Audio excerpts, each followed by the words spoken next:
international leaders are meeting in Istanbul to discuss Somalia's future.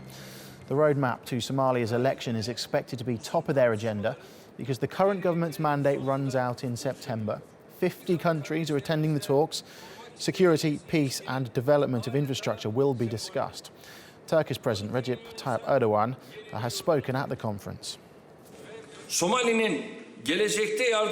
Development projects and investment in Somalia are a must for Somalia to become a country that does not need foreign aid, but rather functions with all its own institutions, uses its own resources and generates its own economic value in the future. I am sure that all the efforts to ease the daily lives and increase the welfare of Somalian people will also help them overcome the threat of terror. Let's take a look at Somalia's political timeline. Now, in 1991, Mohamed Said Barre was ousted. A power struggle between clan warlords began, and thousands of people were killed and wounded. United Nations and US peacekeeping forces arrived in 1992, but by 1994 they pulled out after 2 US helicopters were shot down in Mogadishu. 6 years later, clan leaders and senior figures met in Djibouti and elected Abdul Qasim Salat Hassan as president of Somalia. But warlords backed by Ethiopia declined to support the transitional administration. In 2004, a new transitional parliament was inaugurated at a ceremony in Kenya. That was the 14th attempt to restore a central government. The body elected Abdul Hayes Yusuf as president.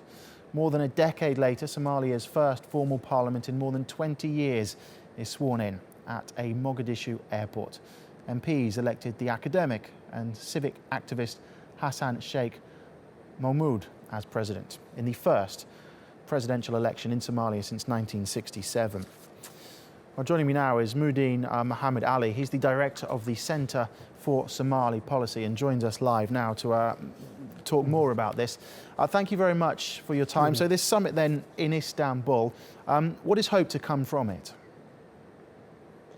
Hopefully the outcome of this conference will be that the Turkish have been involved in Somalia in the ground, and they have been politically and socially working on the ground in Somalia for the last couple of years. I mean, the Turkish leader has said there in front of the international community and international donors that his country is engaged in Somalia politically and socially, and they will do so for the future to come. And the reason being that Somalia has been a failed state for a long time. The country needs rebuilding socially and politically, starting from the bottom. And that's not only going to be a Turkish involvement in Somalia. There's other stakeholders in this conflict. There's other entities in the country.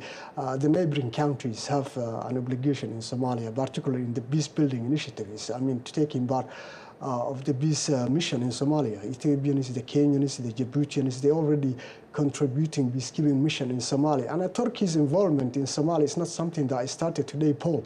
If you go back to history, I mean, the Ottoman Empire has been helping Somalia socially and militarily. If I take you back in 1525, that's 500 years ago, when Somalia was fighting an empire in neighboring countries in Ethiopia, the Ottoman Empire came to the rescue of Somalia, led by the late military Imam Ahmed Ali Ibrahim Al-Ghazi was fighting the Battle of Shibra, and that battle was won by the Sorry to interrupt you, but what is likely to be agreed in Istanbul, and if anything, and how difficult will it be to implement whatever is agreed?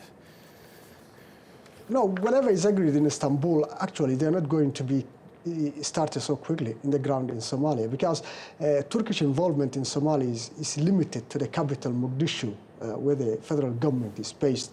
I think Turkish are putting all the eggs in one basket because they have to be transparent with their projects and investment and humanitarian assistance.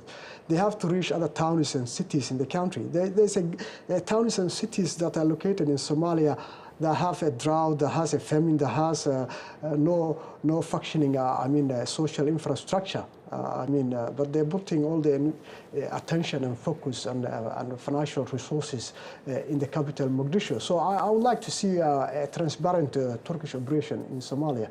And this will help not only the Somalis itself, but the countries in the region as well. Security is very important because the whole entire region of Horn of Africa is becoming a very volatile region, and that's not helping anyone at all. So what I do like to see now, Turkish involvement, that's transparency, and the federal government has to start rebuilding the country's future political engagement through Somali tribal structure. But I have to remind you that Somali conflict is being triggered by a clan divisions. Divisions in the Somalian tribal structure has made Somalia to become a failed state in the first place.